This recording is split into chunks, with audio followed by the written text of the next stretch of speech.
For joining us on the news. This is NTA International News. I am Charles Alpha, and just ahead. Special Juma prayers as President Tinubu turns 73. President of the Senate on Executive Legislature relationship reaffirms commitment to citizens' aspirations. And state of emergency declared as mass casualty quake hits Myanmar and Thailand.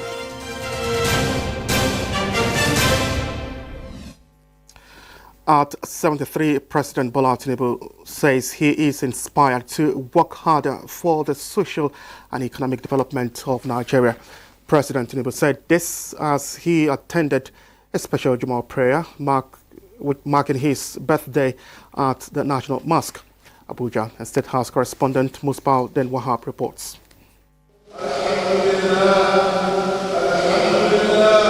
Last Jummah in this year's Ramadan fast, it is a special day for Muslims as they round off the annual spiritual obligation. And President Bola Tinubu shares in this significance with his 73rd birthday on the 29th of March, coinciding with the 29th day of Ramadan. An Imam of the National Mosque, Sheikh Abdul Qadir Salman Sholagberu, implored Muslims who have religiously observed the rites, sought the night of majesty and God's favor to imbibe the lessons inherent and stay on the righteous path.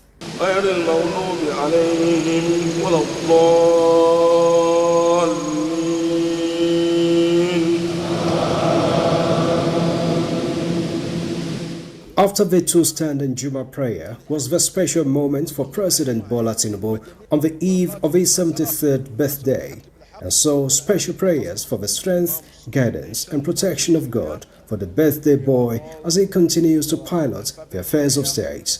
Supplicating to Almighty Allah subhanahu wa ta'ala to elongate your life, to put more barakah in your life, to help you, to assist you in piloting the affairs of this country. Vice President Kashim Shettima and Deputy President of the Senate Barao Jibril were among top government functionaries who shared the moments with the President. Congratulations, Your Excellency. Thank you very much. It's your birthday, special prayers. How do you feel this day? Feel good, feel happy, and give thanks to Almighty Allah that has protected us so far and continue to answer our prayers, accept our ibadah. That is key and very important to all of us. A prayer for our country to stabilize, keep in peace, and safeguard our people, all the citizens. How does this keep you rededicated to the service? Well, the word for all of this is hard work. You work harder, you pray harder. And that's the inspiration that I got from all of this. We thank God Almighty. In Abuja, Musbao and Wahab, NTA News. President Bola Tinubu has appointed Felix Moka, the National Publicity Secretary of the All Progressives Congress, APC, as board chairman of the Nigerian Television Authority, NTA. The president also approved the appointment of Fatuhu Mohammed Buhari from Katsina State as Director General of the National Agricultural Seed Council.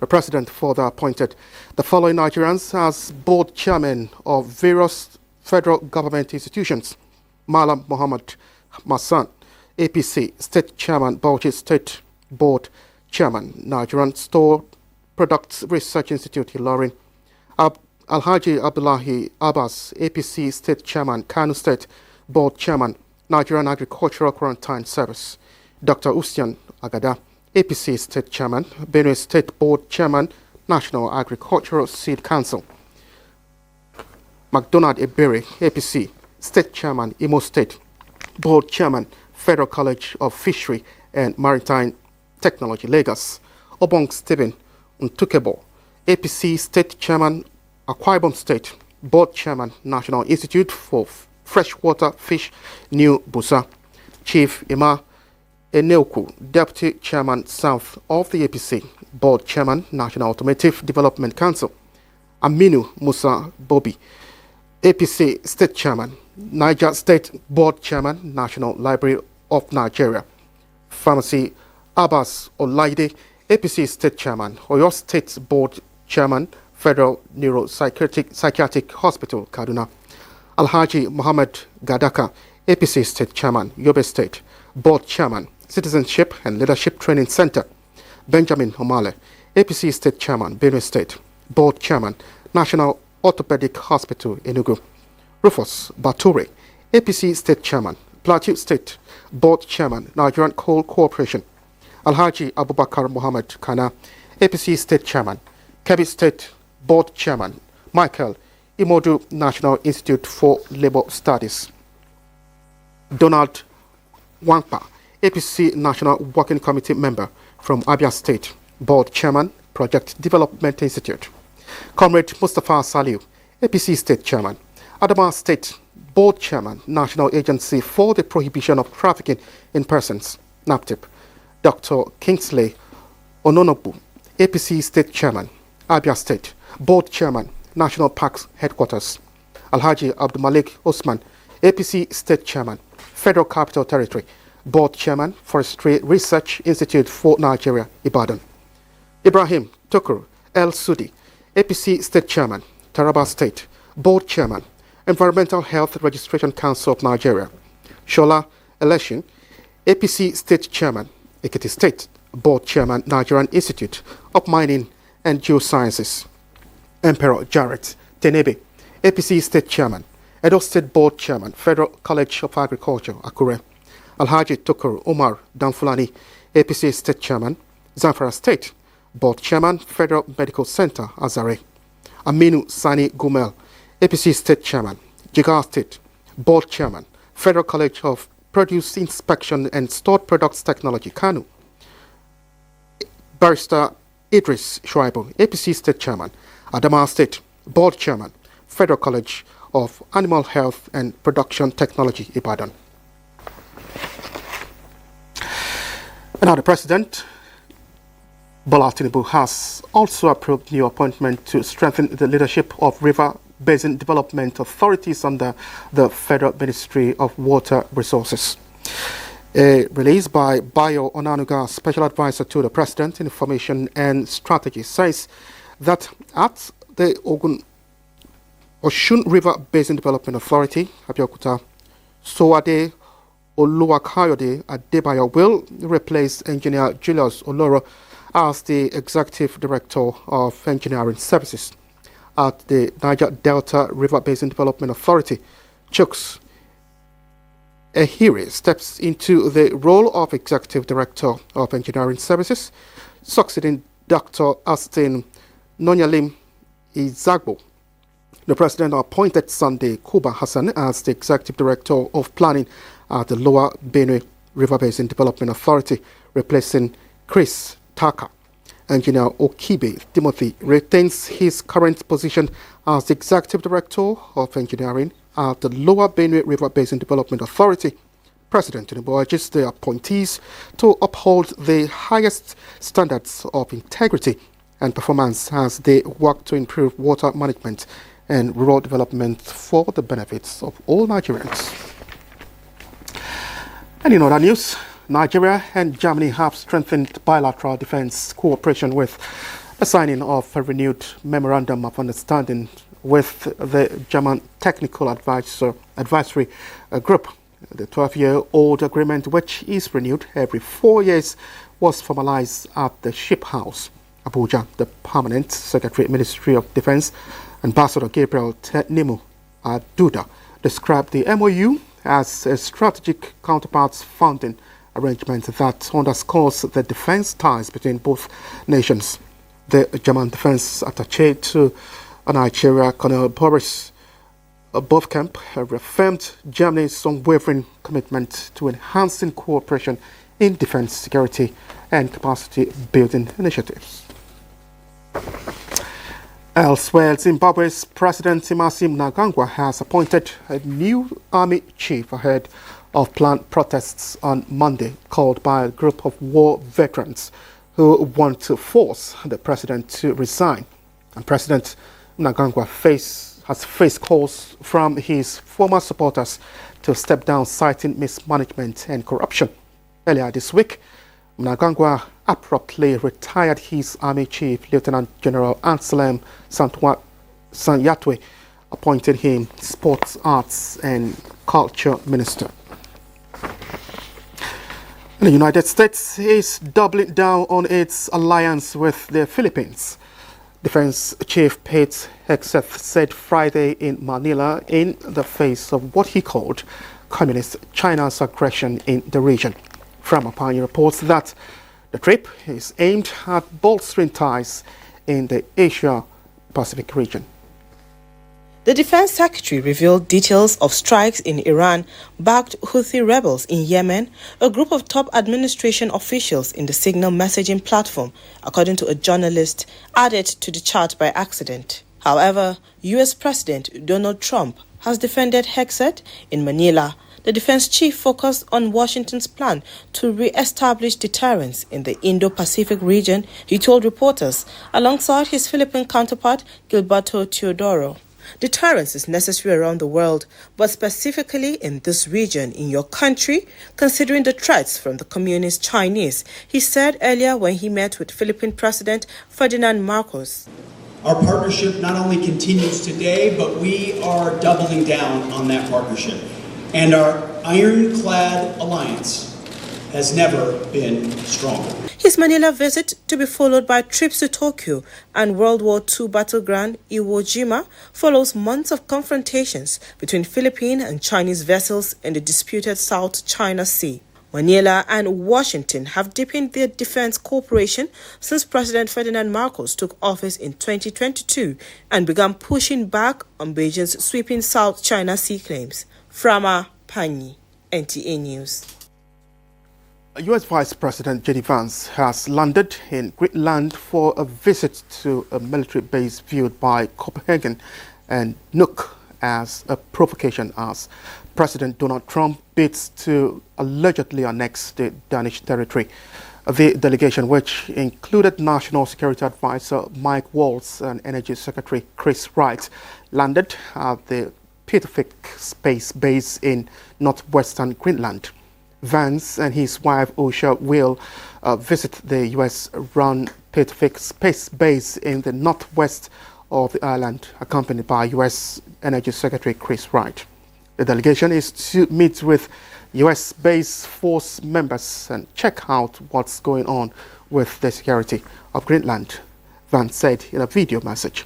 The Pittavik Space Base is an essential part of Washington's missile defense infrastructure. Its location in the Arctic, putting it on the shortest route for missiles fired from Russia at the United States. Known as Toll Air Base until 2023, the base served as a warning post for possible attacks from the Soviet Union during the Cold War.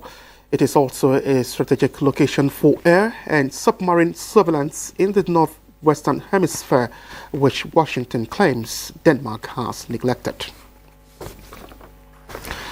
A massive earthquake Friday turned a major hospital in Myanmar's capital into a mass casualty area, while at least 3 people were killed and dozens trapped in neighboring Thailand when a skyscraper collapsed. From Apani reports. The shallow 7.7 magnitude tremor hit northwest of the city of Sagaing, central Myanmar, and was followed minutes later by a 6.4 magnitude aftershock, toppling buildings, rupturing roads, and collapsing the well-known Ever Bridge. The devastation prompted a rare request for international aid from Myanmar's isolated military junta, which has lost portions of territory to armed groups. Hundreds of casualties were taken to a hospital in the capital near Pidao, with the wounded treated outside owing to the damaged building. Reporters saw junta chief Min Aung Hlaing arrive at the hospital as the ruling military called for foreign help. We want the international community to give humanitarian aid as soon as possible, junta spokesman Zhao Min Tun told reporters at the hospital. The rare plea from the junta raises the prospect that damage and casualties may be on a large scale, with Myanmar's medical system and infrastructure ravaged by 4 years of civil war. Casualty figures in Myanmar are unclear. However, there have been reports of roads buckling in the capital of Naypyidaw, and the country's military government has declared a state of emergency in 6 regions. Frama Panyi, NTA News. There are more reports coming your way after the break. Please stay with us.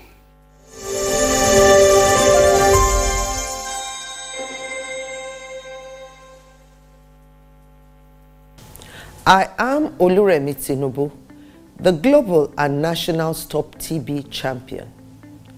Many people have asked why I've chosen to champion the fight against a disease like tuberculosis. My reason stems from a deep personal experience. I once had a friend who unfortunately fell ill and concealed the nature of his sickness until it was too late. Eventually, after he passed, we discovered he had tuberculosis. Sadly, due to the stigma and discrimination surrounding the disease, he would not speak up or seek for help. His death was a painful reminder that we could have intervened and saved a life if only we had known earlier. Tuberculosis is an airborne disease that primarily affects the lungs, but can also impact other parts of the body. Being airborne means anyone, regardless of their social economic status, can contract it. In Nigeria, 1 person dies of TB-related illness every 7 minutes, amounting to 206 deaths every day. Globally, 1 person succumbs to TB every 25 seconds, which is a staggering 3,456 lives lost daily. These deaths are entirely preventable because TB is curable if detected and treated early. If you or someone you know has been coughing for 2 weeks or more, coughing up blood, experiencing night sweats, or losing weight drastically, it might be TB. Please visit the nearest government hospital or primary healthcare center for proper diagnosis and treatment. TB treatment is free in all government and some private health facilities. Let us also remember not to stigmatize or discriminate against TB patients or those who have been treated for TB. Individuals who have been cured of TB cannot infect others. I call on all stakeholders, especially the private sector, to join us in the fight to end TB in Nigeria. Together, we can make a difference. Remember, TB anywhere is TB everywhere. End TB by 2030. Yes, we can.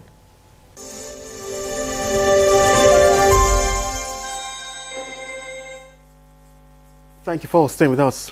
The Minister of Information and National Orientation, Mohammed Idris, has expressed confidence that UNESCO's decision to establish the Category 2 Media and Information Literacy Institute in Nigeria reflects the renewed confidence of the international community in the country. At a meeting when fake news, misinformation and disinformation pose global challenges, the minister assured that the institute will serve as a hub for training media and information professionals while also developing strategies to combat these threats.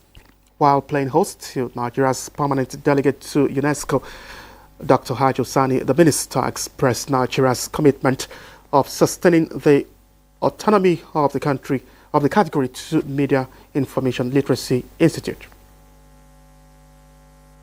So I must say that on this note, one, we talk about the review of the agreement, talk about the feasibility study, and talk about insisting on the autonomy of the institute because it's in the guideline of the UNESCO C2C.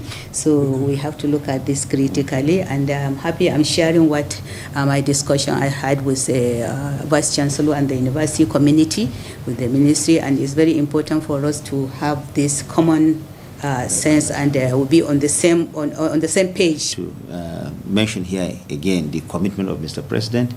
he graciously approved funding and told me whatever it would take, I must make sure that MIL sets up the first Category 2 institute for the entire world here in Nigeria. I think this is a big feat for our country. No any other country in the world has had the opportunity of hosting the first Category 2, UNESCO Category 2 Media and Information Literacy Center. And so for us, it's a big deal. And that is why we are working seriously and ensuring that all hands are on deck for us to get that to the final finishing line in November of this year. It has stated that President Tinubu has already demonstrated unwavering commitment to the establishment of the institute by providing initial funding to ensure that Nigeria meets all the requirements set by UNESCO. President of the Senate, Godswill Akpabio, has restated the commitment of the legislature to robust engagement with the executive to shape and implement policies tailored to meet the aspirations of citizens, in particular the Renewed Hope Initiative. While on a visit to the special advisor to the President on National Assembly Matters, Senator Bashir Lado, Akpabio acknowledged that the enhanced synergy between the two arms of government has been crucial in attaining goals across key sectors and prompts presidential assent to the bill.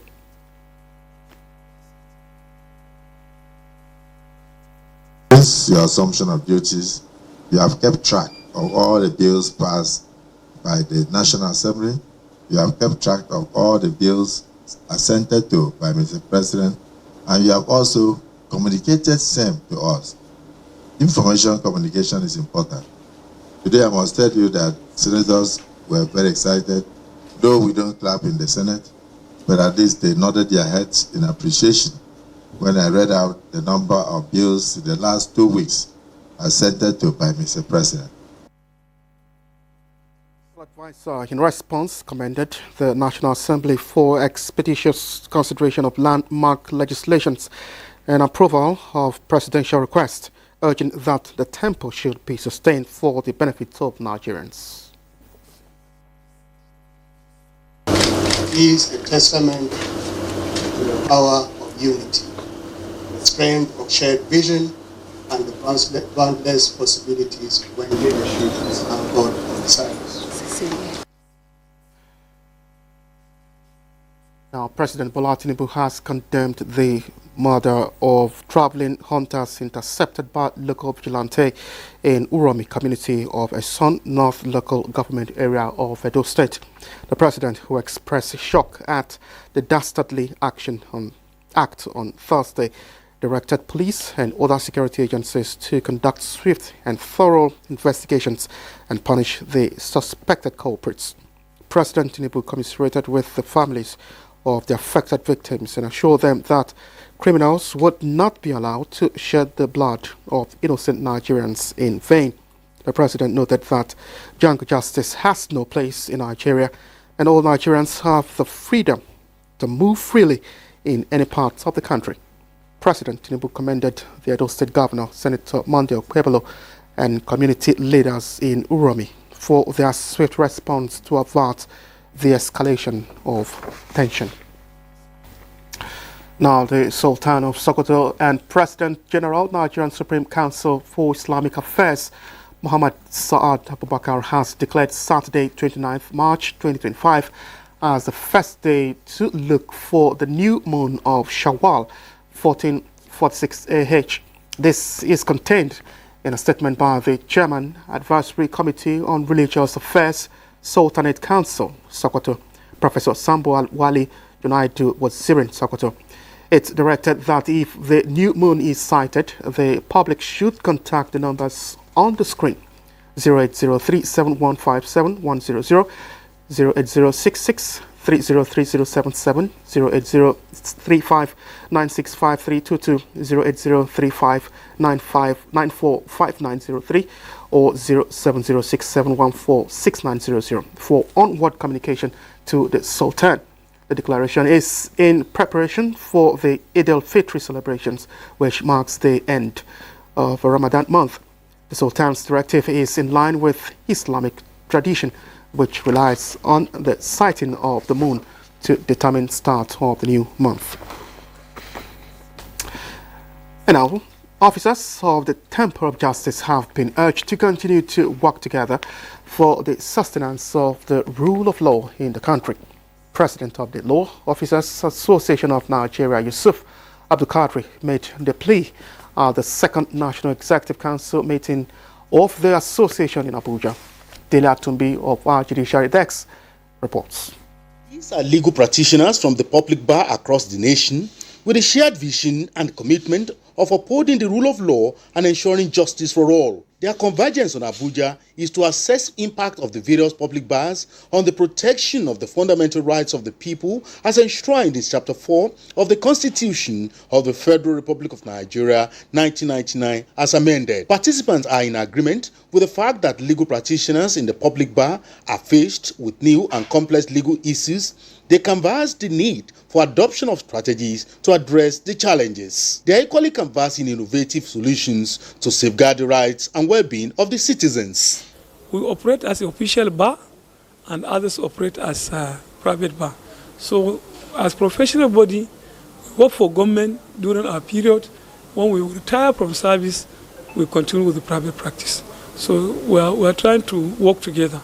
The legal practitioners also visit the Solicitor General of the Federation and Permanent Secretary, Federal Ministry of Justice, Beatrice Jedi Agba, who admonished them to continue to be fit and proper in the discharge of their legal practice. I'm one of those who recognize the need for State Council to have a voice because of our own peculiar needs, which may not necessarily be the same with other public officials. So because of the work that we do and the challenges that we face, as much as possible, the Attorney General and I have continued to prioritize the welfare of State Council. Improved welfare of legal practitioners in the public bar is one of the low-hanging fruits of the association. In Abuja, Dele Atumbi, NTA News. And this is where we end the news. Many thanks for sharing part of your day with us. I am Charles Alpha.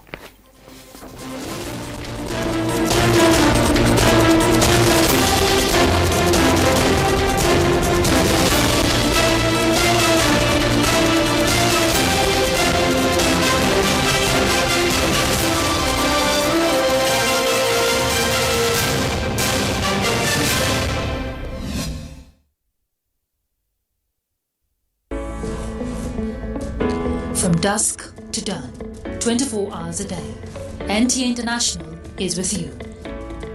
In your living room, office, and everywhere, anywhere. We provide a company you desire in terms of balanced and up-to-date news, programs, and the best of entertainment.